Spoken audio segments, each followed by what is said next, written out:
Muito bem, pessoal. Pessoal, nós havíamos falado aqui que nós iríamos trazer, né, aqui uma previsão não, uma análise, né?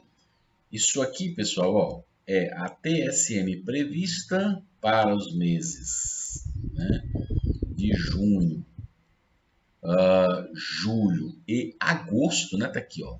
Queria a prova aqui, ó, JJJA, ou seja, junho, julho e agosto de 2023. Isso aqui era a previsão que foi feita lá em março, abril, maio, antes dos meses de junho, julho e agosto. A previsão indicava que os oceanos iriam aquecer desse jeito, né? E o nosso famoso El Ninho, né? Ele estaria, ó, entre 2 e 3 graus aqui, ó. Tá vendo esse pretinho aqui, esse marronzinho escuro aqui no centro, né? Ele estaria entre 2 e 3 graus. Ele chegaria, né, no mínimo a 2 graus aí nos meses de junho, julho e agosto, tá certo? E aqui é a TSM observada, ou seja, o que de fato aconteceu. Vocês podem observar a diferença, né? Claro que essas cores na prática não significam que uma diferença, tipo, elas teriam que estar igual a essa. Não, eles fizeram cores diferentes para poder a gente poder notar, saber o mapa qual era de qual, né? Então aqui embaixo tem uma tabela, mas nós vamos, por exemplo, aqui mostrou que o nosso El Ninho, vamos nos ater ao nosso El Ninho, por exemplo, depois eu vou trazer alguns destaquezinhos aqui também, que são bem absurdos a diferença. Nosso El Ninho, segundo eles aqui, né, ele estaria entre 0,750 e 1,5 grau a cor. Mas nós sabemos que ele chegou aí nesse período entre 1 grau e 1,2 no máximo, né? Então aqui ele iria de 0,750 a 1,5 grau na escala de cor. Mas nós sabemos que nós olhamos, né? A média ficou de 1,260 para baixo, né? Em alguns períodos, né, dos meses de junho, julho e agosto, especialmente junho e julho, ele ficou abaixo de 1 grau, em torno de 1 grau. Depois ele deu uma subidinha, chegou a 1,2. Mas a previsão era de que ele ficasse, ó, entre 2 e 3, né? Vamos ajudar o pessoal, os meninos. Vamos botar um por cima e um por baixo. Lá constatou, né, que chegou a 1,260 e vamos colocar aqui que a previsão deles era só de 2, né? Para não ficar muito feio. Então, teve uma diferença de 0,750, né? E algumas coisas chamam a atenção aqui, pessoal. Por exemplo, essa questão aqui dos mares lá na parte mais ao sul, né? Ó, aqui eles diziam que essa diferença seria superior a 3 graus de diferença. Ou seja, não é que aqui seria muito quente, lá as águas são muito frias, mas estariam 3 graus acima do que normalmente estavam. E olha o que se constatou aqui, ó, é que elas ficaram dentro da normalidade, né? Dentro da normalidade. E alguns pontos aqui ficaram até abaixo, mas também eles tinham uns pontinhos aqui que diziam que ficava abaixo. Bom, mas se você for ver aqui, ó, se eu conseguir, ó, isso aqui, ó, bem na frente desse buraquinho aqui, ó, vocês estão vendo aqui, ó, no 180 aqui, ó, 180, 180, para não dizer que eu não estou mentindo. Ó, aqui eles diziam na previsão que essa região estaria acima dos 3 graus de diferença e ela ficou na prática 0 a 0. E o nosso El Ninho teve pelo menos uma diferença aí de quase 1 grau entre o que foi previsto e o que a gente constatou, né? A constatação aqui está dizendo, ó, a corzinha que está aqui é mais ou menos essa, de 0,750 a 1,5 grau, né? Mas a gente sabe que nunca passou de 1,260. E aqui disse que ela poderia chegar de 2 a 3, vamos botar só 2. Então deu uma diferença de 0,750, né? Quase 1 grau a menos de diferença, né?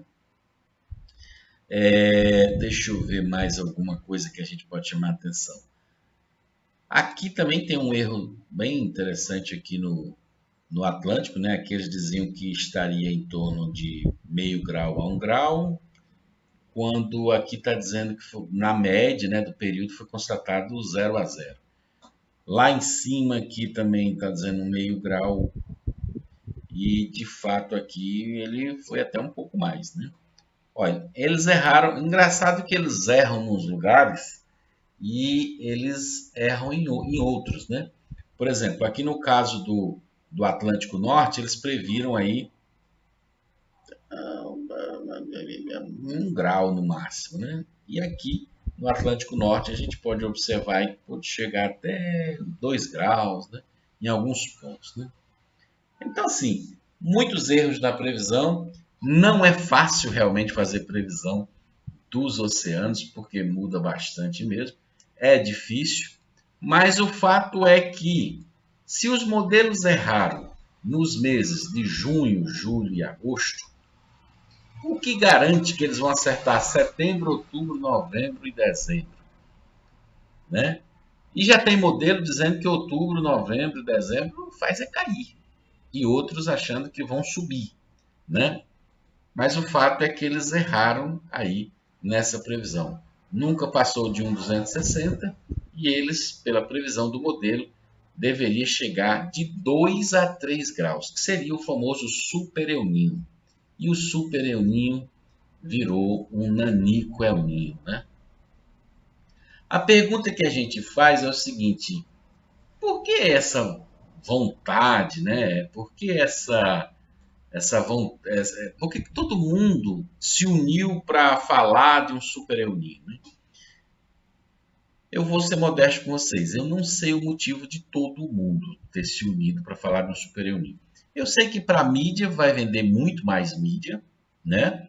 Esse talvez seja o motivo dela, de ter apoiado a ideia do super El Niño, mas para os cientistas, o pessoal, né, que projeta os modelos aí, qual a vantagem, por exemplo, de você apostar no super El Niño? Foi um simples erro? E por que não errou para baixo? Por que só erra para cima? Essas são as minhas perguntas, né? Há grandes países que tiram vantagem em ser um super El Niño? Eu acho que não, porque eu acho que o super El Niño prejudica todo mundo, né? Prejudica basicamente todo mundo. Então, não vejo muitas vantagens. Confesso a vocês que eu não consegui entender o verdadeiro motivo aí de todo mundo apoiar essa ideia de um super El Niño. Eu fico na... Porque não é bom para ninguém, só é bom para a mídia. A mídia eu consigo ver fácil, porque a mídia, quando ele aposta uma notícia dizendo que tem um super El Niño, a audiência dela é 10 vezes maior. Eu vi vídeo de pessoas, de canais que não são muito grandes, ter 120 mil visualizações num vídeo do Super El Niño, né? E quando a gente colocou o vídeo e tipo assim, mas esse cara tem um super canal. Não. É porque aquele assunto, todo mundo, quando você falasse em Super El Niño, todo mundo via muito mais, né?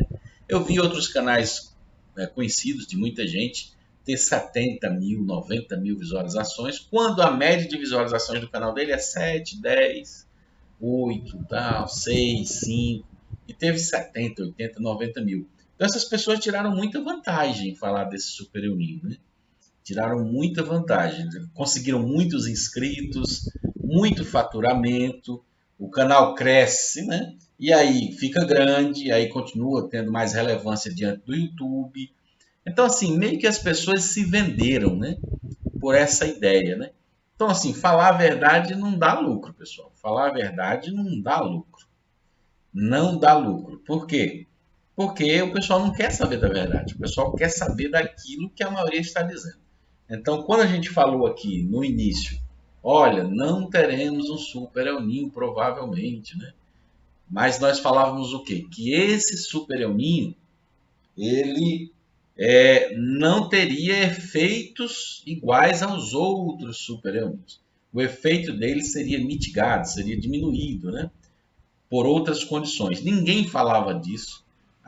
Os efeitos vão ser diminuídos porque os oceanos todos estão aquecidos, isso nunca aconteceu antes. Ninguém deu mídia para isso.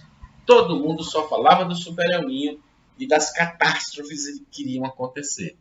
Só falava desse assunto, né? Então, quando aconteceram as enchentes no sul, ninguém foi lá explicar o motivo. Nós fomos. E eu vi outros canais também que foram. Temos que eu vi pelo menos um canal de uma pessoa que muito honesta, inclusive ele é lá do sul, ele explicando passo a passo por que tinha acontecido as chuvas.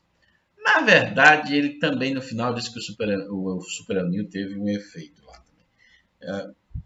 Mas nós sabemos que aquelas condições foram condições outras. O El Niño pode ter tido alguma influência? Pode, mas muito pequena, muito pequena. Mas todo mundo colocou a culpa total do Super El Niño.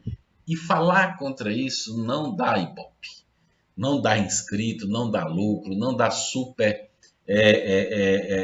visualização, não dá, entendeu? Não dá. Mas a verdade tem que ser dita.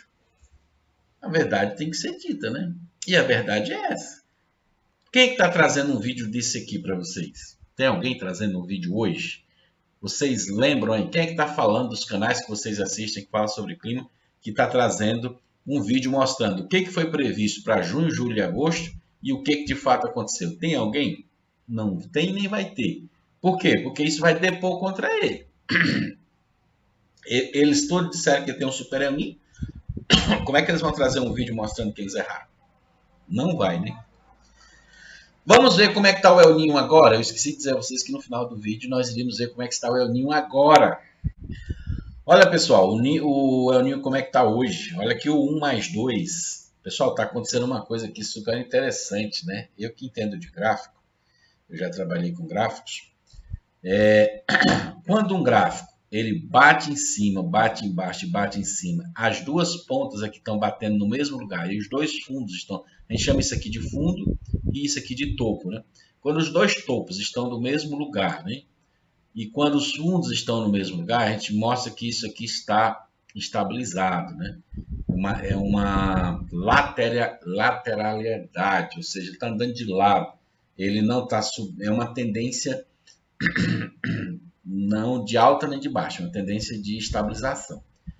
Quando a gente observa uma queda onde ele deveria parar aqui e retomar o crescimento, ele deveria ter parado aqui e retomado o crescimento aqui. Ele continua caindo abaixo do último fundo.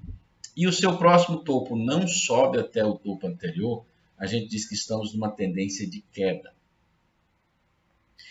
Então, se nós tivermos que fazer a leitura desse gráfico do Nino 1 mais 2, que é aquele El Niño costeiro, ele está claramente numa tendência de queda. Claramente uma tendência de queda. Ele que já chegou a 3 graus, ponto 4 aqui nesses topos, hoje ele está com 2 graus 136. Quase 1,5 grau a menos. É muita coisa, é muita coisa. E veja que ele não teve mais força de voltar lá no topo. Ele chegou por aqui em 2,360, ele já despencou. Provavelmente, a lógica diz que ele deve romper a casa dos 2 graus para baixo, 1,8, 1,9, antes de subir alguma coisa. Então, nós vamos observar nos próximos dias o que está acontecendo. Isso pode indicar uma queda se nós tivermos um resfriamento no Nino 1 mais 2 e no Nino 4, a gente pode ter um El Niño Modoc, né? Modoc que seria temperaturas quentes só no centro. E aí, esse aí não tem força para fazer nada, né? Mas ainda é cedo. Não estou dizendo que já existe isso, porque aqui ainda está com mais de 2 graus, ainda é muita coisa. Mas nós estamos claramente vendo uma tendência de queda, certo? Vamos ver o 3.4, aonde é medido o El Niño de fato, né? Olha, pessoal, o Super El Niño está cada vez mais difícil de acontecer. Pode acontecer? Pode. Poder pode, mas está cada vez mais difícil. Veja, ele também está começando uma tendência de queda. Veja que ele tem muita dificuldade para subir, cai muito rápido. Muita dificuldade para subir muito lentamente, cai muito rápido. E agora ele tentou subir durante 3 dias, não se manteve e já despencou. Já despencou de novo, está com 1,140. 1 grau, ponto 140 é o El Niño hoje. Provavelmente ele vai continuar caindo nos próximos dias, né? Pode chegar aí de se aproximar aí de 1 grau, pode baixar de 1 grau. Se ele baixar de 1 grau, ele vira um El Niño fraco, né? Então, setembro não era para estar reagindo? Vocês não, a gente não falava aqui? A gente mostrava aqui para vocês em agosto. Não, mas setembro a turma disse que vai explodir. Setembro, novembro, dezembro a turma disse que vai explodir. E setembro ele está perdendo mais força do que... Ele teve muito mais animado aqui em agosto. Em agosto ele teve muito mais animado. Ele deu essa arrancada e todo mundo se animou. Todo mundo que eu falo, o pessoal que apoia o Super Animo. E aí ele perdeu forças, tentou de novo, perdeu forças, tentou, perdeu forças. E está começando a dar uma desanimada. Se não aparecer algum milagre, né, alguma coisa muito diferente, vai ser muito difícil desse danado subir aí. Mas não estou dizendo que não seja possível. Ainda tem outubro, novembro e dezembro. Embora os gráficos mostrem aí outubro caindo, novembro e dezembro também. Os gráficos que eu digo, os modelos à frente, né? Tem modelos prevendo uma queda em vez de um aumento. Ai, ai, vamos lá, né? É isso aí, pessoal. Tamo junto com a verdade sempre.